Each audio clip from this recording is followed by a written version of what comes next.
चुकीच्या मार्गाला जर समजा मुलं लागली, तर मग मुश्किल होऊन जातं. मुलं आपल्याला माहीत नसतं, की कसं व्यसनाकडे जातात. जी आपली संगत जी आहे, तर ती पण फार महत्त्वाची असते. त्यांना त्यांच्या शरीराबद्दल किंवा लैंगिक शिक्षणाबद्दल तर त्यांना माहिती असणं फार गरजेची आहे. त्यांच्यात होणारे जे शारीरिक बदल आहेत, मानसिक बदल आहेत, भावनिक बदल आहेत, त्यामुळे त्यांना नेहमी कुतूहल असतं.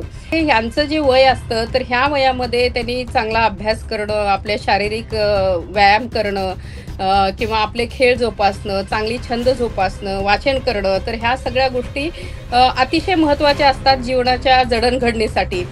तर याच्यासाठी आई-वडिलांनी थोडं लक्ष देणं फार गरजेचं आहे. त्यांच्याबरोबर चर्चा करणं गरजेचं आहे. नेहमीच मुलांना निगेटिव्ह नाही बोललं पाहिजे. बऱ्याच वेळेस ते इतके इनोसंट असतात, निरागस मुलं-मुली असतात, पण त्यांना अडचणींना सामोरं जावं लागतं. नमस्कार. मी डॉक्टर राजश्री कटके, स्त्रीरोग तज्ञ. तर खरं तर आपल्याला म्हणजे मुलांच्या याच्यामध्ये की जी तरुण वयामध्ये किंवा किशोरवयीन मुलं असतात, तर यामध्ये आपल्याला त्यांना त्यांच्या शरीराबद्दल किंवा लैंगिक शिक्षणाबद्दल तर त्यांना माहिती असणं फार गरजेची आहे. जर आपण बघितलं, की बऱ्याच वेळेस ज्या या किशोरवयीन मुली असतात किंवा मुलं असतात, ते ते ते वय असतं, की जे की अर्धं कच्चं असतं, की ज्याच्यामध्ये पूर्णतः त्यांना म्हणजे अडल्ट ह्याच्यामध्ये पण नसतात आणि ते लहान मुलासारखे पण नसतात. त्यांच्यात होणारे जे शारीरिक बदल आहेत, मानसिक बदल आहेत, भावनिक बदल आहेत, त्यामुळे त्यांना नेहमी कुतूहल असतं. तर ते सगळं जे नॉलेज आहे, ज्ञान आहे, ते Googleवरून किंवा काही मित्र-मैत्रिणीकडून घेतात. बऱ्याच वेळेस संगत चांगलीच मिळेल असं नसतं आपल्याला. तर ही जर संगत चांगली नाही मिळाली, तर त्यांना मग चुकीचं ज्ञान मिळू शकतं किंवा कुठल्या-कुठल्या वेगळ्या-वेगळ्या वेबसाईटवर जाऊन त्यांनी जर ज्ञान घेतलं, की ज्या ऑथराइज पण नाहीयेत आणि ज्या वैज्ञानिक दृष्टिकोनातून योग्य पण नाहीत. तर अशा याच्यामध्ये आपल्याला जर समजा त्यांनी ज्ञान घेत असतील, तर त्यांच्या हातून बऱ्याचशा चुका होऊ शकतात आणि हे भितात खूप. कारण आपण जर बघितलं, की आपल्या घरामध्ये म्हणजे मुलं-मुली सांगायला आई-वडिलांबरोबर त्याचं डिस्कशन करायला, चर्चा करायला ते तयार नसतात. बऱ्याच वेळेस काय होतं, की काही घरामध्ये मुलींना आई ही मैत्रिणीसारखी असते आणि बाबा हे मुलाला मित्रासारखे असतात. अशा जर गोष्टी असतील, तर मग ती मुलं घरी येऊन सांगतात आणि मग त्यांच्या आपण शंकेचं निरसन करून टाकतो. पण आता आज आपण पाहिलं, की समाजामध्ये खूप मोठा अवेअरनेस आहे. आजकाल शाळेमध्ये पण मुलांना शिकवलं जातं, की बाबा तो बॅड टच कुठला आहे, चांगला टच कुठला आहे किंवा मुला-मुलींनी कसं वागलं पाहिजे. तर ह्या सगळ्या गोष्टी फार महत्त्वाच्या आहेत. तर मुलांसाठी जर आपण बघितलं, तर हे ह्यांचं जे वय असतं, तर ह्या वयामध्ये त्यांनी चांगला अभ्यास करणं, आपले शारीरिक व्यायाम करणं किंवा आपले खेळ जोपासणं, चांगली छंद जोपासणं, वाचन करणं, तर ह्या सगळ्या गोष्टी अतिशय महत्त्वाच्या असतात जीवनाच्या जडणघडणीसाठी. पण जर समजा एखाद्या वेळेस चुकीच्या मार्गाला जर समजा मुलं लागली, तर मग मुश्किल होऊन जातं आणि आई-वडिलांना जर याची जर माहितीच नसली झाली, तर मग आपल्याला खूप अशा अवघड समस्येला सामोरं जावं लागतं. तर त्यातलीच एक छोटीशी समस्या जर मी तुम्हाला सांगितली, तर की मुलं आपल्याला माहीत नसतं, की कसं व्यसनाकडे जातात. आजकाल बघितलं आपण तरुण मुला-मुलीमध्ये दारू पिणे, सिगारेट घेणे, ड्रग्स घेणे, पबमध्ये जाणे, ह्या सगळ्या गोष्टीचं एक त्यांना अट्रॅक्शन असतं आणि मग या सवयी अंगावर लागतात आणि त्याच्यामुळे जी आपली संगत जी आहे, तर ती पण फार महत्त्वाची असते. मुलं-मुली कॉलेजला गेल्यानंतर बराच वेळेस ते घराच्या बाहेर असतात. आजकाल मोबाईल आहे, टेक्नॉलॉजी आहे, त्याच्यामध्ये त्यांना वेगळं आकर्षण निर्माण होतं आणि मग त्यामुळे मग मुला-मुलींना आपल्याला म्हणजे त्याच्यातून काढता येत नाही बाहेर जोपर्यंत. तर याच्यासाठी आई-वडिलांनी थोडं लक्ष देणं फार गरजेचं आहे. त्यांच्याबरोबर चर्चा करणं गरजेचं आहे. नेहमीच मुलांना निगेटिव्ह नाही बोललं पाहिजे. तर त्यांना आपण सांगितलं पाहिजे. कारण कारण हे असं वय असतं, की ज्याच्यामध्ये त्यांना मॅच्युरिटी नसते.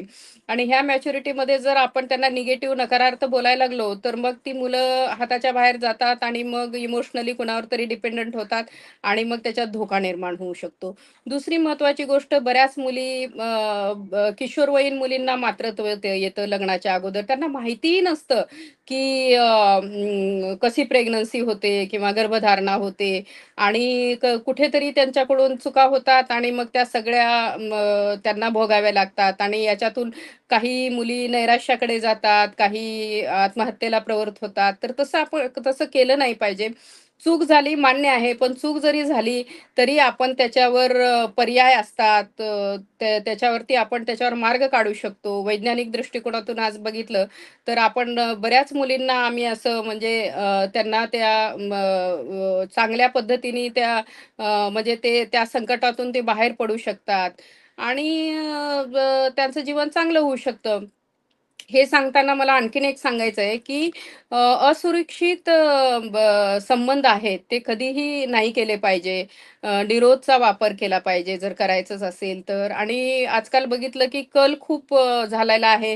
म्हणजे बरेच तरुण मुलं पळाश येतात. मुली म्हणतात, की त्या पिल्स असतात आणि त्या पिल्स घेतल्या, की सगळं चांगलं होतं आणि मग मग ती सवय लागते. तर त्या पिल्स हार्मोनच्या पण घेणं फार चुकीचं आहे. त्याच्यापेक्षा म्हणजे अशा गोष्टी आपण नाही केल्या पाहिजेत, की ज्याच्याकडून आपल्या आयुष्याचं नुकसान होईल आणि आपल्याला खूप त्रास होईल आयुष्यामध्ये पुढे. तर त्यामुळे आणि याचा शरीरावर खूप परिणाम होतो. कारण ह्याच्यामध्ये हायर डोसेस असतात प्रोजेस्टेरॉनचे आणि त्याच्यामुळे पाळीत आणि निमित्ताने म्हणजे एखाद्या वेळेस घेतलं तर ती गोष्ट वेगळी आहे. पण नेहमी-नेहमी घेणं, की म्हणजे आणि बिनधास्त जो ॲटिट्यूड असतो, की नाही आपण गोळ्या घेतल्या, की सगळं व्यवस्थित होतं. तर असं नका करू बाळांनो. तुमचं आयुष्य खूप महत्त्वाचं आहे. जीवन माणसाला खूप चांगलं म्हणजे जगलं पाहिजे आणि चांगले मित्र जोपासा, चांगले छंद जोपासा आणि चांगलं ज्ञान तज्ञाकडून करून म्हणजे घ्या तुम्ही आणि उगीच विनाकारण कुठल्याही Googleच्या किंवा पॉर्न वेबसाईट इकडे-तिकडे जाऊन चुकीच्या मार्गाने आपण केलं नाही पाहिजे.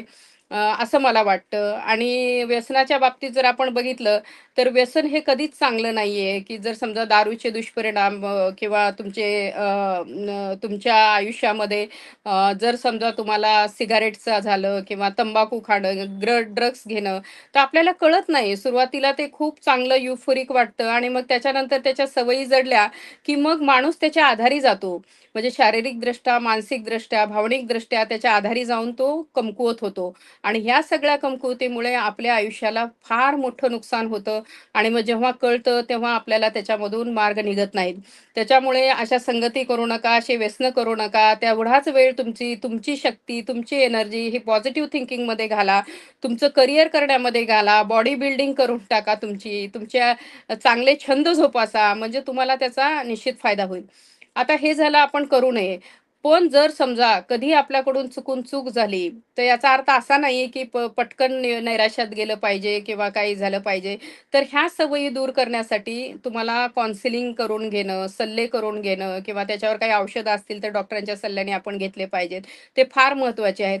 बऱ्याच वेळेस मुलं-मुली सांगत नाहीत आणि मग एक्स्ट्रीम स्टेप घेतात. म्हणजे जीवाला धोका निर्माण करून घेणं, आत्महत्या करणं. तर बाळांनो हे अतिशय चुकीचं आहे. जगामध्ये असा कुठलाच प्रॉब्लेम नाही, की जो प्रॉब्लेम तुम्हाला सुटू शकत नाहीये. तर त्याच्यामुळे थोडी हिंमत करून आपल्या आई-वडिलांना सांगा किंवा आपल्या जवळच्या नातेवाईकांना किंवा जवळचे तुमचे कोणी टीचर असतील किंवा त्यांना ते सल्ला घ्या. घाबरू नका किंवा डॉक्टरांकडे जा. त्यांना सांगा, की माझा हा प्रॉब्लेम आहे. भले ठीक आहे मी चुकलो, पण याच्यातूनही मार्ग काढता येतं. म्हणजे एकदा चुकलं म्हणजे याचा अर्थ असा नाही, की आयुष्यामध्ये ते सगळं आयुष्यच तिथं थांबलं पाहिजे. असं करू नका. कारण मनुष्याचं जीवन हे फार अनमोल आहे आणि आपल्याला मिळतंय, तर आपण आपल्या आई-वडिलांचा विचार करावा. आपल्याला समाजाने, आई-वडिलांनी इतकं सगळं शिक्षणासाठी वाढवण्यासाठी इतकी मदत केलेली आहे. तरी जरी चुका झाल्या आयुष्यामध्ये, तर नाराज होऊ नका, निराश होऊ नका, चुकीचे पाऊल उचलू नका आणि तुम्ही याच्यातून निश्चित मार्ग काढू शकता आणि निश्चित मार्ग काढलं पाहिजे, असं मला तरी वाटतं त्यामध्ये. त्यानंतर तरुण स्त्रियामध्ये जर बघितलं लग्न झालेल्या, तरी आपल्याकडे म्हणजे गर्भनिरोधक गोळ्या घेण्यापेक्षा किंवा ऑपरेशन न करण्यापेक्षा तर आपण म्हणतो की नाही, की म्हणजे असुरक्षित संभोग झाला किंवा संबंध आले, की वारंवार त्या ज्या गोळ्या घ्यायच्या असतात, त्या इमर्जन्सी कॉन्ट्रासेप्शन ज्याला आपण म्हणतो, की त्या गोळ्या घेऊन आपण चांगले होऊ. तर ही चुकीची कल्पना आहे. कारण एखाद्या वेळेस जर समजा पाळी म्हणजे असुरक्षित संबंध आले, तर एखाद्या वेळेस तुम्ही करणं गोष्ट वेगळी आहे. पण नेहमी-नेहमी जर ह्या जर गोळ्या घेतल्या, तर त्याचा शरीरावर परिणाम होतो. रक्तात कधी-कधी पायामध्ये गाठी पण होऊन जातात आणि वारंवार घेणं अतिशय चुकीचं आहे. त्याच्यापेक्षा तुम्ही गर्भनिरोधक गोळ्या वापरा किंवा गर्भनिरोधक कंडोम्स वापरा, कॉपर्टी बसवून घ्या. म्हणजे लग्न झालेल्या स्त्रियांसाठी मी सांगते हे सगळं. तर म्हणजे हे हार्मोन्स बरेचसे जे काही गोष्टी आहेत त्या फार खूप हार्मोन्स असे स्वतःच्या मनाने काहीच घेऊ नका. तज्ञ डॉक्टरांच्या सल्ल्याकडून त्या घेतल्या तर मग तुम्हाला काही त्रास होणार नाही असं मला वाटतं. दुसरी महत्त्वाची गोष्ट अशी आहे, की तरुण मुला-मुलींनी संबंध ठेवताना तर त्याच्यामध्ये कसं आहे, की कमीत कमी निरोधचा वापर केला पाहिजे. कारण जर समजा एकमेकांमध्ये जर एखादं इन्फेक्शन असेल, एच-आय-व्ही सारखं असेल, एड्स सारखं असेल किंवा ह्याच्यामध्ये आपले पांढरं पाणी जात असेल, सतत इन्फेक्शन असेल, त्याला वास येत असेल, तर अशा सगळ्या गोष्टी एकमेकाच्या संबंधातून आपल्या त्या जे बॉडीचे स्त्राव असतात, सिक्रेशन असतात, एकमेकांना त्याचा तुम्हाला त्रास होतो. तर त्याच्यामुळं आजार बळवू शकतो. तर कमीत कमी जर समजा तुम्ही जर असं जर वापर केला तर कंडोमचा तर मात्र निश्चितपणे तुम्हाला त्याचा धोका कमी होऊ शकतो आणि त्याच्यानंतरही जर समजा त्रास होत असेल, तर तज्ञ डॉक्टरांकडे जा, आपल्या तपासण्या करून घ्या आणि त्याच्यानंतर मग तुम्ही त्याच्याबद्दल औषधं घ्या. तर जीवनामध्ये चांगलं ज्ञान असणं फार गरजेचं आहे आणि त्यासाठी तुम्ही तज्ञाकडून किंवा आता ह्या व्हिडिओच्या माध्यमातून पण मी तुम्हाला सांगू इच्छिते की कुठल्याही असुरक्षित संबंध ठेवणं अतिशय चुकीचं आहे.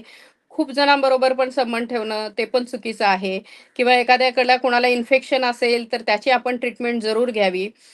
त्यानंतर गरोदरपणा राहू नये लग्नाच्या अगोदर म्हणून त्यासाठी खूप काळजी घेणं गरजेचं आहे आणि अशा गोष्टी केल्याच नाही पाहिजेत, की ज्याच्यामुळे आपलं आयुष्य उद्ध्वस्त होईल आणि आपल्याला त्रास होईल असं. पण चुकून जरी तुमच्याकडून कधी काही अशी चूक झाली, तर काही घाबरू नका, निराश होऊ नका. घरच्यांना सांगा आणि त्यानंतर त्याच्यावर योग्य ते उपचार करा, असं मला वाटतं. जीवनात जर समजा सकारात्मक दृष्टिकोनातून जर आपण चांगलं जीवन घडवत राहिलो आणि चांगलं केलं, तर आपल्या जीवनाचा अर्थच असा आहे, की आपण जीवन चांगलं सुदृढ बनावं, आनंदी राहावं आणि आपल्याबरोबर आपण बरीच मदत आपण आपल्या सर्व लोकांना करावी, समाजांना करावी. हेच जीवनाचं एक सार्थक आहे आणि निश्चितच आपला सगळा तरुण वर्ग हा खूप चांगल्या पद्धतीने करतो. पण कधी-कधी चुकीच्या मार्गदर्शनाखाली ते संकटाला सामोरं जातात आणि त्यातून निराश होऊ नये व त्यांनी कुठल्या चुकीच्या स्टेप्स घेऊ नयेत. म्हणून मला असं वाटतं, की हा माहितीदर्शक व्हिडिओ फार महत्त्वाचा आहे आणि घरात आई-वडिलांनी पण त्यांच्याबरोबर फार मित्रत्वाचं नातं ठेवायला पाहिजे. आपल्या मुलांना वाटलं पाहिजे, आपल्याकडे त्या सुरक्षित असल्या पाहिजे. मुलींना वाटलं पाहिजे, की बाबा आपण आपल्या आईला सांगावं, चूक झाली तरी. तर त्यामुळे त्यांना खूप घाबरवून न सोडता त्यांना मैत्रीपूर्ण संबंध आपण निर्माण करावेत. जेणेकरून ते कुठल्याही गोष्टीचं ज्ञान ते आपल्याला विचारतील किंवा तज्ञांना विचारतील आणि बाहेर विचारणार नाहीत. बाहेरचं ह्याच्यासाठी मी सांगते, की बऱ्याच वेळेस जी संगत असते ती खूप चांगली नसते. आता हे माझा 30 वर्षाचा अनुभव आहे. त्या अनुभवातून मी सांगायला लागले. बऱ्याच वेळेस ते इतके इनोसंट असतात, निरागस मुलं-मुली असतात आणि पण त्यांना अडचणींना सामोरं जावं लागतं. कधी मित्राकडून चुकीची माहिती मिळालेली असते, कधी टेक्नॉलॉजीमधून बाहेरून आपल्याला ते माहिती घेतात, ती चुकीची माहिती असते आणि खूप त्यांचं मन जे असतं ते भावनिकदृष्ट्या ते खूप कोमल असतात आणि त्यांना म्हणजे लगेच त्यांना त्याच्यामध्ये गिल्टी वाटायला लागतं आणि मग ते कुठलीतरी एक्स्ट्रीम स्टेप घेतात. तर त्यामुळे आपणही समाजामध्ये असताना जर असं आपल्याला कुठले मुलं-मुली जर समजा असे लक्षात आले, तर आपण त्यांना निश्चितप्रमाणे चांगलं मार्गदर्शन करावं, चांगल्या तज्ञांकडे घेऊन जावावं, असं मला वाटतं, की जेणेकरून आपण यांना मदत करू शकू. धन्यवाद.